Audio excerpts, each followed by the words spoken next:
So, Eric, are you excited that we're finally continuing Chrono Cross? Yes, it's about time. Yeah, seriously, it's yeah, about time. I guess I don't know where I was going with that, but anyway, hey guys, it's Zach, and welcome to episode 88 of Let's Play Chrono Cross. In the last episode, we finished up Chronopolis and got an explanation about what happened 10,000 years ago, and it's all gonna be recapped in this episode because this is the second recap episode, and you guys seriously have no idea how long it took to write this. At all. It got to the point where I'm just like, I don't feel like working on it anymore. Because quite literally, Eric and I went through this episode by episode, trying to figure out, okay, what should we include, what should we not include, rewriting and stuff. But I wrote the script, Eric helped me edit it, and now he and I are going to read. We're going to alternate paragraphs and read it all back to you guys. So, Eric, are you ready? Yep, I'm ready for story time. Okay, I will start off, so... Oh, and by the way, guys, this is going to cover episodes 33 to 87. Well, some of them anyway. There's going to be some episodes that have been cut out because really nothing happened in them. It'd be like stuff like Return to Viper Manor and getting some chests that really wasn't important to include, so... Anyway, alright, let's start. Our heroes return to the homeworld and get the divine protection from the water dragon. Kid faints and she has a memory of Lynx inside a burning house. She explains that she was abandoned as a baby and Luca took her in, raising her along with several other children. Everyone was happy until Lynx burned the place to the ground and kidnapped Luca. She never came back. That's why Kid wants her revenge on Lynx. Our heroes meet the fire dragon in Mount Pyre and see Harl again. They enter Fort Dragonia and deactivate all the crystals. Lynx betrays General Viper by stabbing him in the back. Well, literally. Lynx explains what happens 10 years ago. He says that part of himself died then. Then Lynx and Surge switch bodies.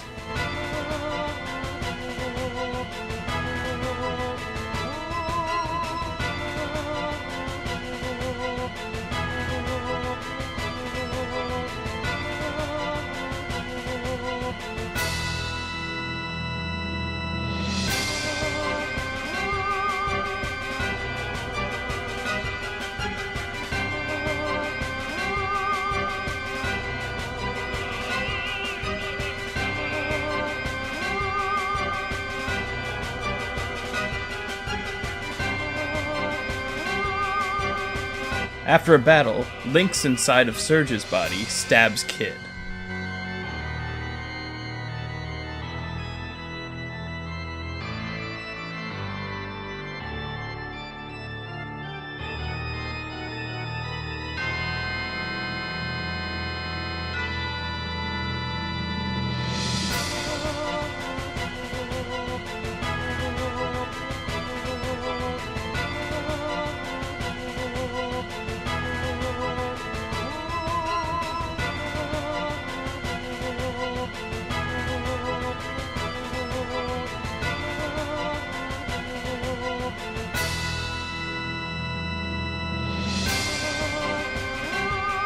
But he doesn't finish her off.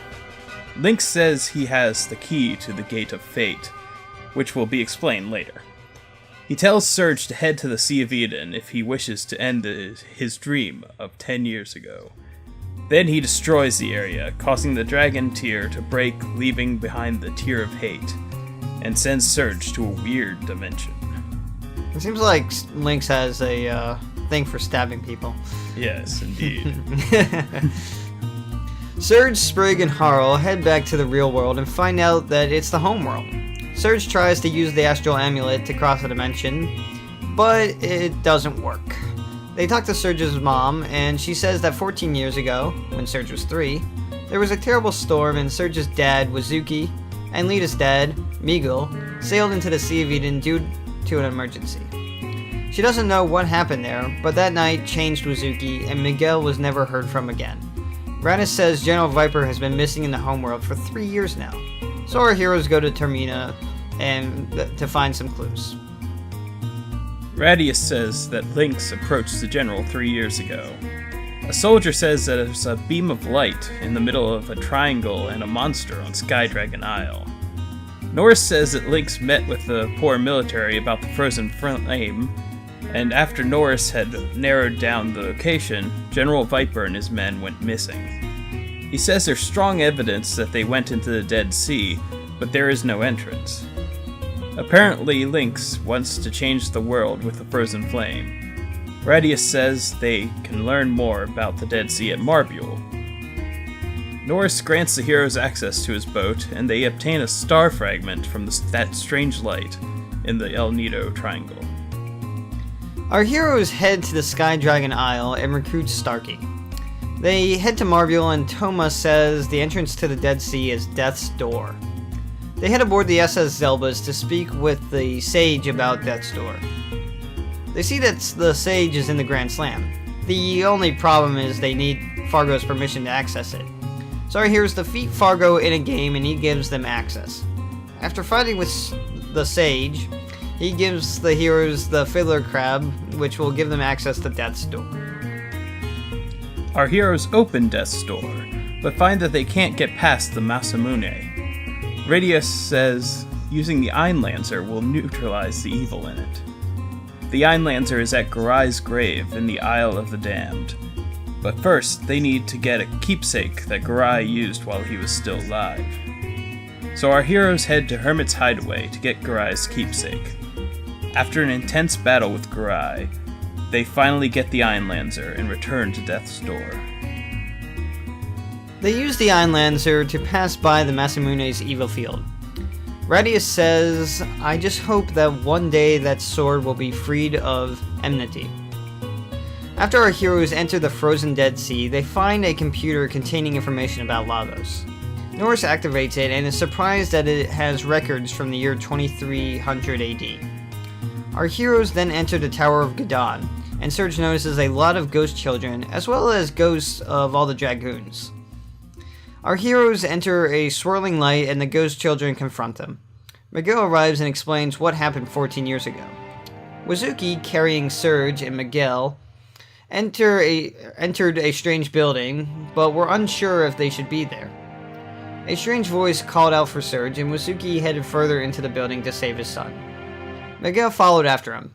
Miguel says that he has been here ever since that day. However, things look much different from 14 years ago. He says an incident that occurred 10 years ago transformed the Sea of Eden into the Dead Sea. That just so happens to be the same time that Surge died and the world was split into two worlds. Connection? Miguel says that the only way to restore the dimensional distortion and return to another world is to defeat him in battle and liberate the Dead Sea. After the battle, Miguel says that maybe Surge and his friends have the power to defeat fate and build a new future for humanity. He then reveals that the Dead Sea is the true future of the homeworld. This future was destroyed at the hands of Lavos. However, a teenage boy and his group of adventurer friends saved it at one point. Miguel says that Surge is the chosen one, the one who can get close to the frozen flame. Fate then destroys the Dead Sea and the frozen flame to prevent it from awakening at this point in time.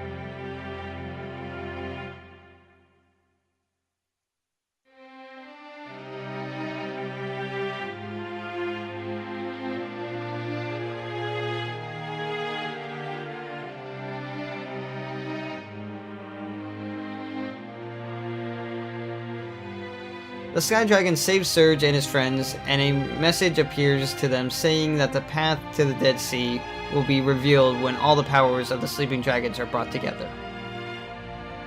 Harl says that the dimensional distortion should be fixed, so our heroes return to Apasa Beach and head to another world. After they arrive, our heroes find out that Lynx plans to kill everyone. They head to Termina and find out that the poor military has completely taken over in the Dragoon's absence.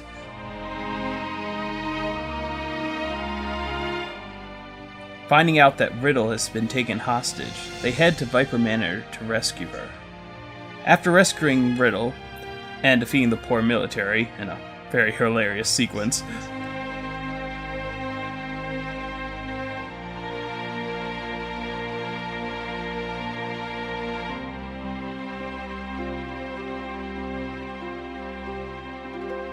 our heroes head to Hermit's Hideaway to check on General Viper and recruit Riddle. Lynx and Kid attack our heroes, trying to destroy them, but Fargo arrives on his bird and saves them. After getting the rest of the team on board the ship, General Viper says that Lynx is headed for the Sea of Eden, and that they must prevent him from obtaining the Frozen Flame. Our heroes sail to the Sea of Eden, but find that the gate is closed.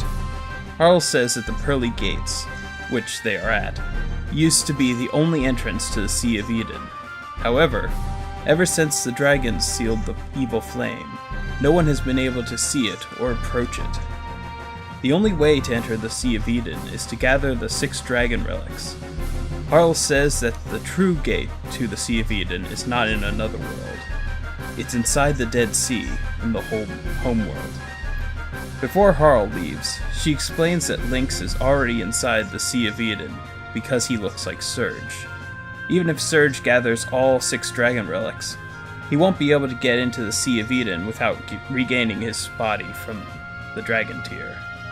Our heroes then head for Goldove. In another world, our heroes show the shaman the Tear of Hate, and she gives Surge the dragon emblem, which will allow Surge to get help from the shaman in the homeworld. They speak with Stina in the homeworld, and she says she'll lend the dragon tear to the one chosen by the dragon gods. Surge and his friends meet a Dragoon member in the homeworld by the name of Dario. Dario uses the Masamune to attack them, and after a long battle, the evil in the Masamune is neutralized and it becomes Surge's ultimate weapon, the Master Mune. Our heroes then obtain 5 of the 6 dragon relics.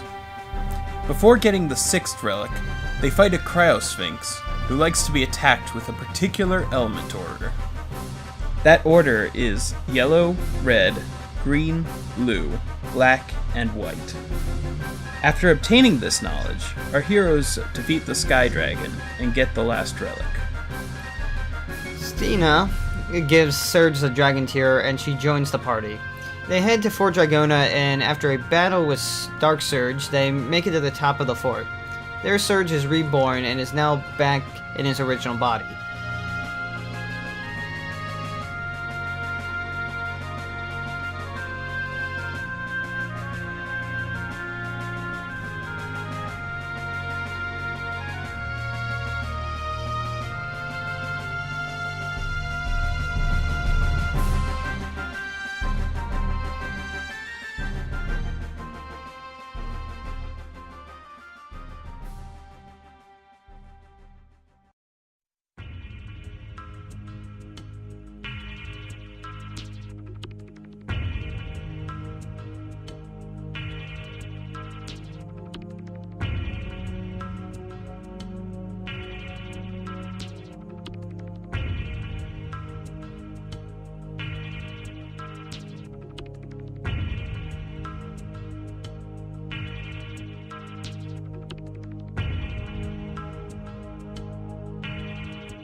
The dragon tear shatters but leaves behind the tear of love. Cena says that the pieces of the dragon tear, love and hate, are two halves of the same coin. A mysterious force comes to light when the two pieces are united. She thinks that the light will be the legendary Chrono Cross. However, the shrine which gives life to the Chrono Cross is nothing but a cavern inside the divine Dragon Falls here in the homeworld. Our heroes travel to another world and check on the shrine. There they meet two adventurers that say the Dragonites used to generate elements here, and that there are two stands in the back to hold the dragon tear. After Stina gets over the surprise that the shrine still exists in another world, she says they may be able to create the Chrono Cross here. She instructs Surge to place the tear of hate and love on these two stands. However, nothing happens. Stina says she knows they need the 6 dragon relics that offer up divine supplication, but starts to wonder if the legend of the 7th dragon and element is true. Before leaving the shrine, Stina says that when the time is ripe, they shall be able to generate elements here. Our heroes enter the Dead Sea and use the 6 dragon relics to enter the Sea of Eden. After defeating the 3 fates, the defenses around Chronopolis lower, and they enter the futuristic city. There they learn that Fate created the El Nido archipelago 10,000 years ago. Fate also erased the memories of the future from the Chronopolis' staff, and they all left the center to begin new lives amidst nature. Our heroes also learned that Surge came into contact with the Flame 14 years ago. That is why he became the Chosen One. Our heroes then learn from a ghost that Lavos may have caused mammals to develop into humans, and that humans may be this planet's destroyer due to them being torn between love and hate. A computer says that Lavos fell from the heavens 65 million years ago, causing the reptiles to die off and changing human evolution. It goes on to say that 12,000 years ago, the kingdom of Zeal came into contact with Lavos, causing Zeal to be eradicated from the planet completely. In some timelines, Lavo appeared in 1999, and a group of time-traveling friends rewrote time by stopping him. Chronopolis exists on that new timeline. The computer goes on to explain that if it wasn't for Lavos, the humans could have been defeated in the contest of evolution, and the reptiles could have continued to develop. It says that could exist in other dimensions. A ghost says that anyone who makes contact with the flame will have his or her DNA recomposed. This could explain why Surge was healed of his injury 14 years ago. Our heroes meet another ghost that explains about the counter-time experiment. He says based on Luca's theory of a time egg, which uses miniature black holes, time travel may be possible. The ghost goes on to explain that they discovered an unusual gravitational field in this area, and built several artificial islands in Chronopolis to conduct experiments. Another ghost postulates that if Zeal really did exist, someone might have traveled through time to the future. Our heroes meet the chief of the experiment by the ducks that says this time research center appeared out of nowhere in the year 2300 and was headed up by the scientific genius Balthazar. But at the peak of his career, he vanished. 100 years passed, and my brother and I... Oh, wait, sorry. Wrong script. The scientists have continued his work and are about to run Balthazar's experiment. The ghosts head off, and our heroes find a notebook that talks about Kid and the Radical Dreamers.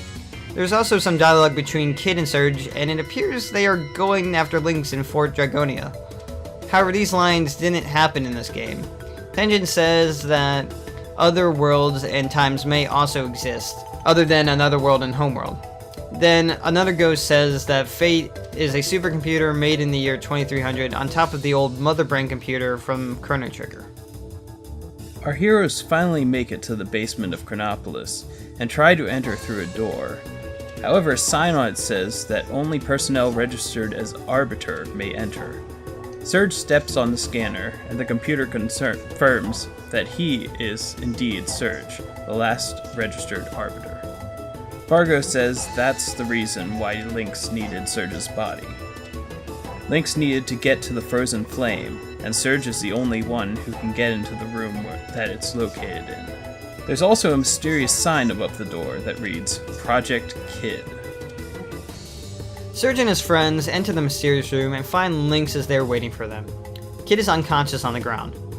Lynx says that the frozen flame descended from the heavens in the prehistoric age. That's the same time Lavos landed on Earth. To everyone's surprise, Lynx reveals that he's the human incarnation of fate. Lynx goes on to explain that 14 years ago, during the terrible storm, Wazuki and McGill set out to sea carrying a sick young child. That child was Surge after he had been attacked by a panther demon. He says that no doctor could heal Surge's illness. That is why Wazuki and McGill set sail. They were going to travel to Marbule to see the sage, but had no idea how bad the storm would become. They survived the storm and ended up at Chronopolis. Wazuki and McGill were able to gain entrance because at the time the research center was offline due to the severity of the storm. By the time the system came back online, the frozen flame already found Surge. The contact healed Surge's body, and once the Prometheus circuit, which was made from the components of Robo, came back online, he would only grant access to Surge, the Arbiter. Lynx says that Balthazar and Luca both came up with this Prometheus circuit plan. After battling with fate, Kid wakes up. She sees the frozen flame and tries to shut down fate to get it. Harl shows up and pleads with Kid not to do it, but Kid doesn't listen.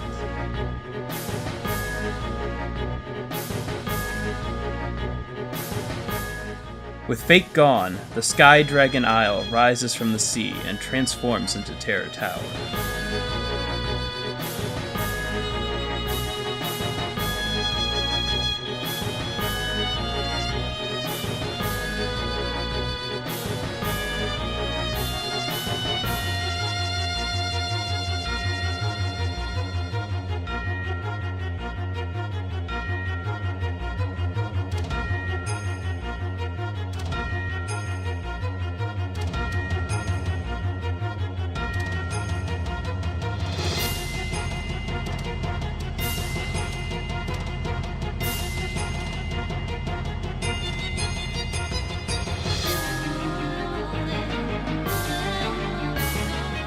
Kid then explains more about the counter-time experiment that was being done in Chronopolis. She says that the frozen flame goes out of control, which rips the dimensions apart and caused the time crash. The result of that crash sent Chronopolis 10,000 years back in time. It's possible that Lavos' awakening in 12,000 BC caused this disaster, as Lavos pulled the frozen flame back through time to itself. Kid thinks that this was Lavos' backup plan, should anyone destroy him. But that's not all. At the same time, a city from a different dimension's future was also thrown back in time. That city was known as Dinopolis. It was the future city of the Reptites. This city was summoned to this dimension by the planet, or entity, as a defense against Chronopolis and humanity. Kid reveals that it wasn't the dragon gods who sealed up the frozen flame, like so many believed. Instead, fate used the flame's power to divide and seal the dragons in slumber. But now that fate is gone, the 6 dragons gather together to form the dragon god once more.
Harl wakes up and says she didn't want to have to fight with Surge if it couldn't have been avoided.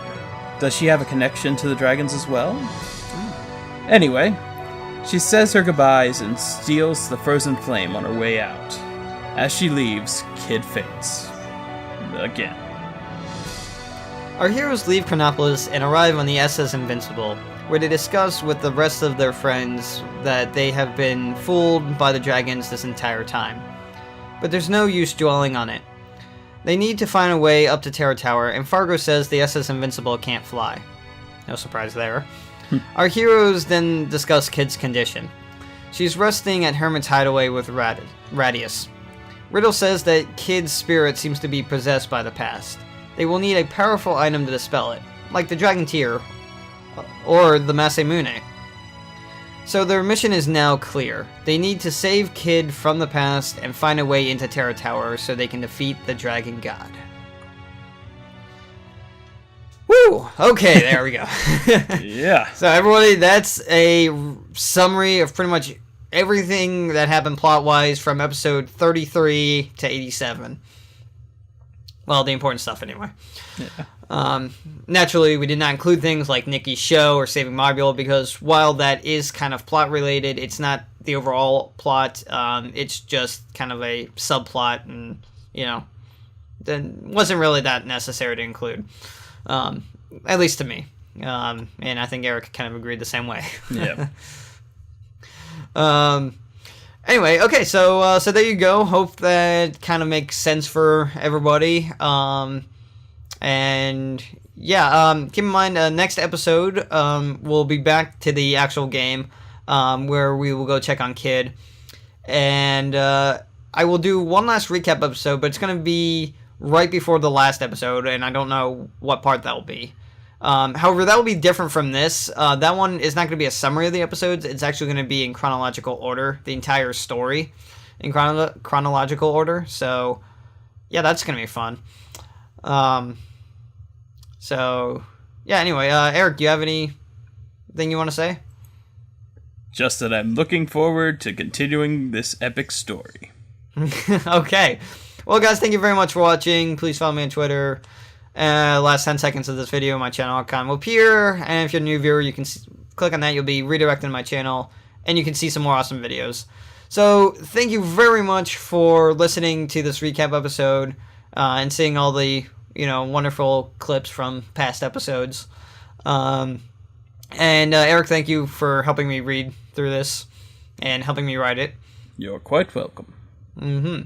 And guys, in the next episode, we're going to be back in the game, and check on Kid. So, thanks for watching, and see you guys then.